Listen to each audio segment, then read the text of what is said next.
Jesse. Hey, Jesse, how you doing? Good.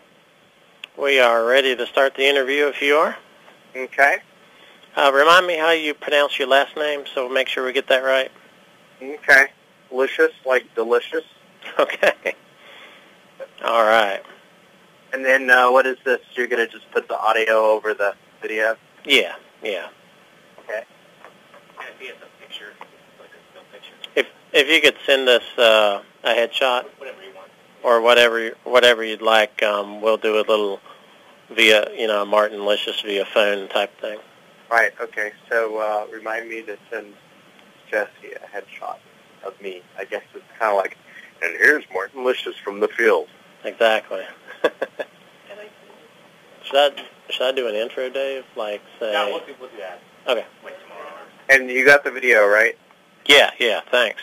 I said you've got the YouTube video, and you've also got the video I sent you by WeTransfer. Mm-hmm. Okay.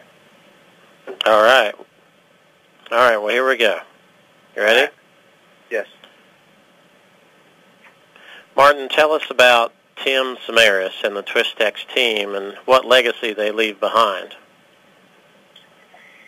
Well, Tim, I think his legacy is his dedication to learning about severe weather, learning about tornadoes, learning about lightning, and trying to find answers that we haven't found yet. And certainly he was pushing the edge of research, and he was sort of like someone out there with a big magnifying glass going around looking for things, and that's what he did. He did that through his experiments, and all those were designed to help people, help the community, help the public. I think pretty much any researcher in the severe weather world is doing that to contribute to the community, and that's certainly what Tim did. And you run a storm chase company called Tempest Tours. Where was your tour during the storm? Well, we were on that tornado right when it developed near El Reno. We were about 5 to 7 miles west of US 81 on a section road. So that put us southeast of the developing tornado. And it developed right in our view. We could clearly see it. And initially, when it was to our west-northwest, the storm, it had fairly weak circulation. It had significant circulation, but it wasn't very tight. It wasn't tight enough to produce a tornado. And then as it passed a little bit further to the east and was just northwest of us, then it tightened up very quickly and then produced the tornado. And the tornado spun up quickly and moved towards our position to the southeast very quickly. And then, of course, we jumped in our vehicles and headed south. I don't think it was a close call for us. It's almost business as usual. We had a hasty departure from our position in order to avoid a close call. So that's the way we like to operate, have that extra buffer in there. And our tour director, Bill Reed, was very careful about selecting where to stop as the storm was approaching and to make sure we had extra buffer. He was concerned that the storm was really cranking up, and given the conditions of the day, the high-end conditions, that something on a high-end scale could happen. And, of course, that did happen. First of all, it's the largest tornado ever recorded at 2.6 miles. And, of course, the highest intensity rating of EF5. So it's possibly the most powerful tornado ever recorded. And then that pretty much explains why so many storm chasers were hit. It was exceptionally large. It's something that they're not used to seeing, dealing with. Most chasers are typically dealing with a smaller tornado. Even a large tornado is smaller than that tornado. That was a super tornado, and you can see one big vortex, and you can typically stay out of the way. But I think they just didn't understand initially that it was a very, very large tornado, and were simply caught by it. Tell us how, when, and why did Tempest Tours get started? Tempest Tours started in 2000, and we didn't say, hey, let's start a storm chasing tour company. We didn't. That was not our approach at all. Instead, our approach was we had a lot of people calling and emailing and wanting to go storm chasing with us, and a few of them, maybe friends or friends of friends, we would say, sure, we'll take you out for a day.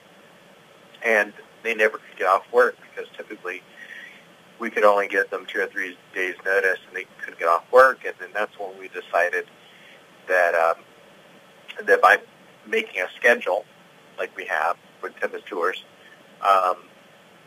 it's sort of like a cruise.